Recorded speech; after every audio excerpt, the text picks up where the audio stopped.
끝이 좋아야 하죠. 모든 일에 끝이 있기 마련인데 그 끝이 좋아야 합니다. 아무리 과정이 좋았어도 끝이 안 좋으면 안 좋은 것으로 끝나는 거죠.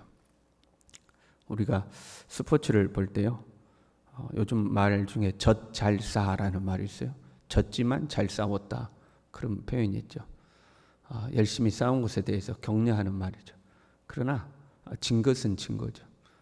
열심히 싸웠어요. 잘 싸웠어요. 축구했는데 뭐 경기도 잘했어요.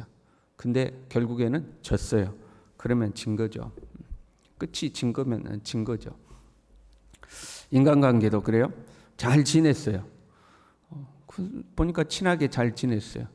그런데 꼭 끝이 안 좋게 끝나는 사람들이 있죠. 그러면 그 친하게 지냈던 모든 그 시간들이 다 허망해집니다. 끝이 안 좋으면 이제 서로 그래도 옛날에는 좋았는데 이렇게 사는 게 아니라 그 옛날에 좋았던 모든 시절까지도 다 비방하게 되죠. 그때 그랬어, 그때 그랬어. 그러면 좋을 때 좋은 거다, 그런 표현이 있잖아요. 어떤 이들은 화려하게 결혼을 하죠. 좋으니까 결혼하지 않았겠어요? 결혼식도 멋지게 하고 많은 하객들을 불러다가 축복을 받고 뭐 기가 막힌 결혼식을 했어요. 그러면 뭐예요? 결국 파국에 빠져 파혼으로 끝나버렸어요. 끝이 안 좋으면 안 좋은 거죠. 시작도 좋아야 되고 과정도 좋아야 되지만 무엇보다도 끝이 좋아야 하죠. 우리는 끝을 모르기에 불안하기도 합니다. 모르니까 불안한 거거든요. 현재 내가 직면한 문제가 어떻게 끝날 것인가? 잘 될 것인가? 안 될 것인가? 그게 불안한 거죠. 우리 자라나고 있는 자녀들이 잘 될 것인가? 잘 안 될 것인가? 불안한 거죠. 그러니까 자꾸 이제 우리가 공부해라, 잔소리해라 이제 하는 거 아니에요? 끝을 안다면 불안할 것이 없습니다. 걱정할 것도 없죠. 우리가 경기 결과를 알고 있어요. 축구 한일전 붙었어요.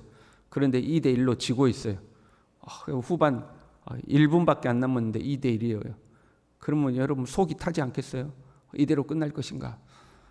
그런데 3대2로 역전한 것을 그 1분 사이에 역전이 돼요. 그걸 내가 알고 있어. 끝을 알고 있어. 그럼 마음 졸일 게 하나도 없죠. 그렇지 않습니까? 끝을 모르니까 마음이 졸인 거예요. 불안한 거예요. 우리의 미래가 어떻게 될 것인가? 보통의 사람들은 우리의 미래를 알지 못하기 때문에 불안해요. 그러나 우리는 확신해야 돼요. 우리의 끝을 확신해야 돼요. 우리의 끝이 어떻게 될 것인가? 우리에게는 영원한 하나님의 나라가 기다리고 있는 줄로 믿습니다. 우리에게는 영원한 하나님의 나라가 기다리고 있어요. 죽음이 끝이 아니라 그 죽음 끝에는 하나님의 심판이 기다리고 있는데 예수 그리스도를 구주로 믿는 우리에게는 하나님의 나라가 기다리고 있는 거예요. 만약 우리가 이 땅에 살아서 주님을 맞이하게 된다면 그날이 온 인류의 심판의 때죠. 그러나 우리는 하나님의 혼인잔치에 참여하게 될 것입니다. 그게 우리의 미래죠. 그게 우리의 끝이죠. 우리는 그 끝에 대해서 분명히 확신해야 되고 흔들림이 없어야 합니다. 오늘 본문의 말씀은 이스라엘 주변 국가들에 대한 심판을 선언하고 있는 말씀입니다. 서쪽으로는요, 가사, 아스글론, 아스돗, 에그론 등 블레셋 지역이고요. 동쪽으로는 모압과 암몬, 남쪽으로는 구스, 북쪽으로는 아수르. 이스라엘의 동서남북에 있는 국가들에 대한 심판을 선언하고 있습니다. 그리고 그 각국의 나라들을 심판했을 때에 이스라엘의 남은 자들이 그 영토를 차지하게 될 것이다 하고 이제 말씀하고 있는 거죠. 가까운 미래로는 이스라엘이 포로에서 귀환할 때겠죠. 이스라엘이 포로에서 귀환해서 온 영토를 회복할 것이다 라는 이제 예언이죠. 그런데 그 가까운 미래에 대한 전적인 예언이라고 보기에는 부족함이 있습니다. 이제는 우리가 이스라엘의 역사를 알잖아요. 포로에서 귀환하는 그 역사를 알잖아요. 근데 그 역사 속에서 이스라엘의 동서남북의 모든 땅을 차지하게 되는 때가 없습니다. 지금 성경에는 동서남북의 모든 땅을 하나님이 심판하시고 그 영역을 차지할 것이다 그랬는데 역사 속에서 실제로 그렇게 이루어지지 않죠. 그래서 예언의 법칙 중에 하나가 뭐였어요? 가까운 미래를 통해서 먼 미래를 예언한다 이렇게 되죠. 가까운 미래로는 이스라엘의 포로 귀환이지만 이스라엘의 포로 귀환 사건을 통해서 먼 미래 하나님의 심판의 때, 종말의 때를 예언하고 있는 거죠. 예수 그리스도의 나라가 이 땅에 도래하는 때를 말하는 거죠. 그렇게 본다면 종말론적인 영토 싸움, 실제 영토 싸움이 아니라 영적인 영역에서의 영토 싸움이 있는 것을 우리가 알 수가 있어요. 지금도 마찬가지죠. 두 세력이 싸우고 있잖아요. 하나님의 나라와 사탄의 나라, 두 세력이 영토 싸움을 하고 있는 거죠. 그리고 주님이 오시게 되는 종말의 때에는 계시의 말씀에 의하면 교회는 핍박당하는 거죠.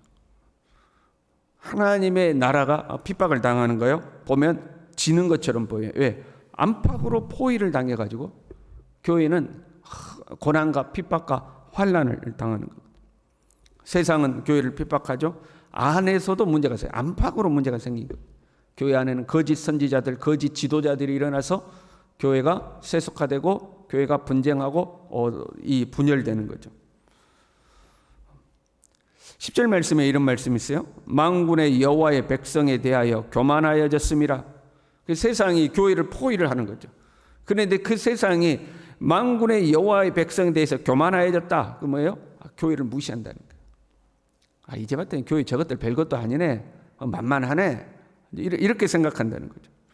교회를 무시하고 교회를 포위하여 교회를 짓밟아 버리는 거죠. 교회가 만만한 거예요. 이제 우습게 보이는 거예요. 오늘날 우리 시대도 그렇잖아요. 교회 알기를 아주 우습게 하는 풍토가 형성됐죠. 저 교회 다니는 것들, 예수쟁이들, 개독교, 이런 식으로 해가지고 교회를 굉장히 우습게 하는 풍토가 형성되어 있죠. 세상이 그럴 뿐만 아니라 하나님을 믿는 사람들조차도 교회를 존중하지 않는 풍토가 이제 만들어지는 거죠. 왜? 세상이 자꾸 교회를 비난하니까. 세상이 자꾸 교회를 비난하니까 우리도 스트레스 받는 거잖아요. 좀 교회가 잘 좀 하지. 이제 이런 마음이 드는 거잖아요. 그러다 보니까 교회 진짜 교회에 대해서 하나님을 믿는 사람들조차 존중하지 않는 거죠. 교회는 실수와 부족함이 존재해요. 그러나 예수님의 몸된 교회이기 때문에 존중되어야 합니다. 세상이 무시하더라도 우리는 교회를 존중해야 되죠. 우리의 부모가 부족함이 있고 허점이 있을지라도 자녀는 부모를 존중해야 되는 것처럼 지상의 교회가 부족함이 있고 빈틈이 많을지라도 주님의 몸된 교회이기 때문에 존중해야 되는 거죠. 세상이 무시하는 건 그렇다 할지라도 우리조차도 교회 이제 이러면 안 되는 거죠. 이런 세상은 교회를 포위하고 교회를 무시하고 교회를 짓밟고 예수 믿는 거 비난하고 지금 세상이 그렇잖아요. 특별히 젊은 사람들 사이에서는 교회 다니는 사람들을 우습게 알고 뭔가 좀 부족한 사람들인 것처럼 생각하고 미련해 보이고 이런 풍토를 이기지 못하고 많은 사람들이 이제 배교하기 시작하는 거죠. 교회를 떠나는 거죠. 역사 속에 이스라엘은 우상을 섬겼죠. 주변 국가들을 의지했죠. 우상을 섬긴 것은 풍요를 쫓아간 거 아니에요? 주변 국가를 의지하는 것은 생존의 길을 쫓아가는 거. 똑같은 거죠. 대상이 다를 뿐이지 똑같이 믿음의 길을 떠나는 사람들이 뭘 쫓아가느냐? 풍요를 쫓아가는 거죠. 믿음의 길을 떠나서 내 살 길 찾아가는 거예요. 내가 이 땅에서 잘 먹고 잘 입고 누리고 살아가는 그 삶이 더 좋아 벌써 그걸 쫓아가는 거죠. 데살로니가 후서 2장 3절에요. 누가 어떻게 하여도 너희가 미혹되지 말라. 먼저 배교하는 일이 있을 것이다.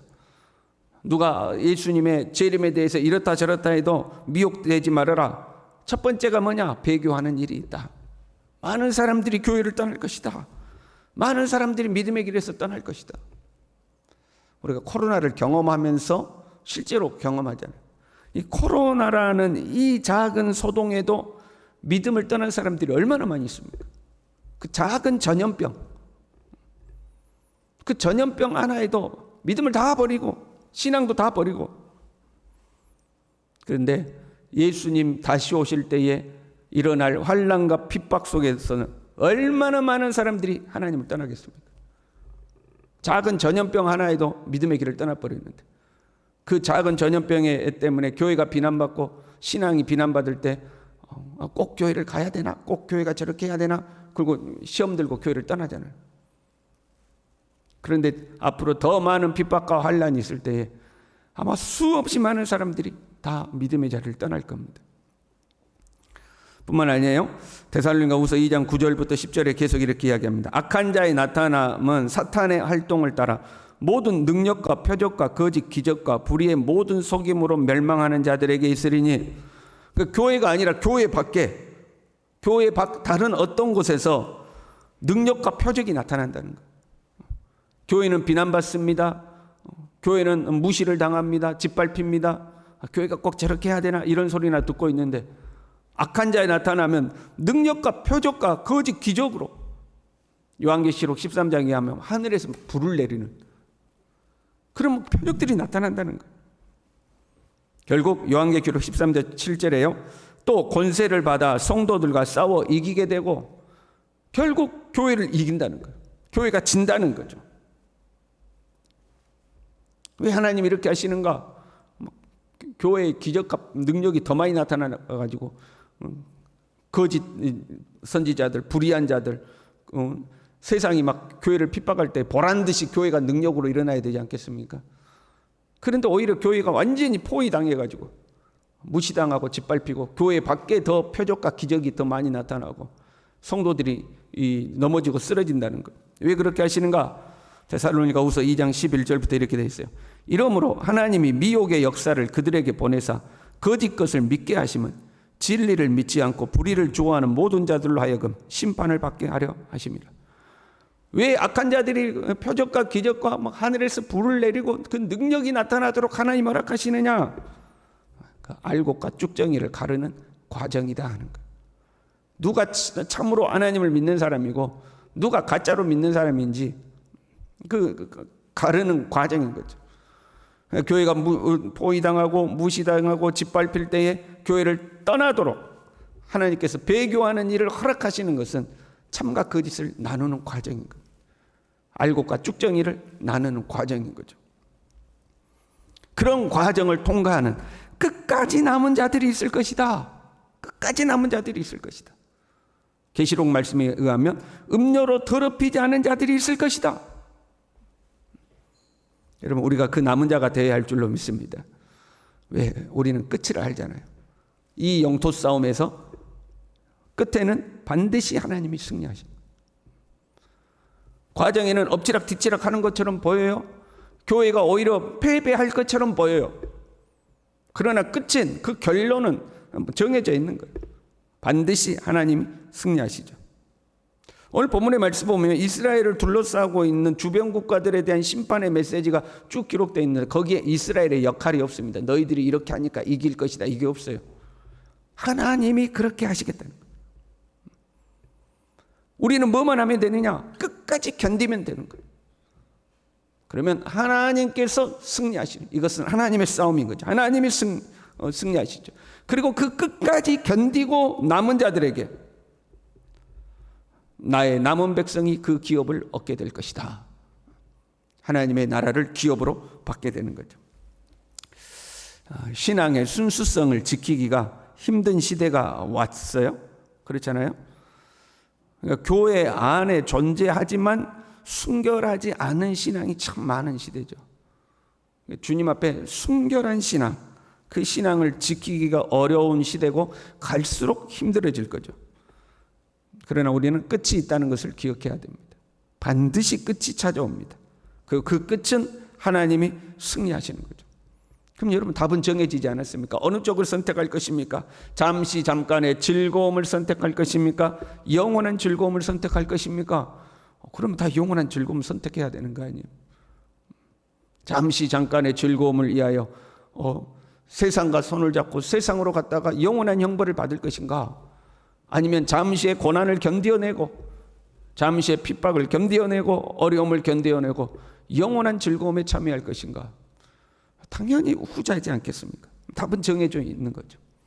저와 여러분이 주님의 날이 가까이 옴을, 끝이 옴을 우리가 반드시 기억하고 그 끝은 하나님의 승리로 끝난다는 것을 기억하고 신앙의 순결함, 신앙의 정절을 지키는 하나님의 사람으로 살아갈 수 있기를 바랍니다.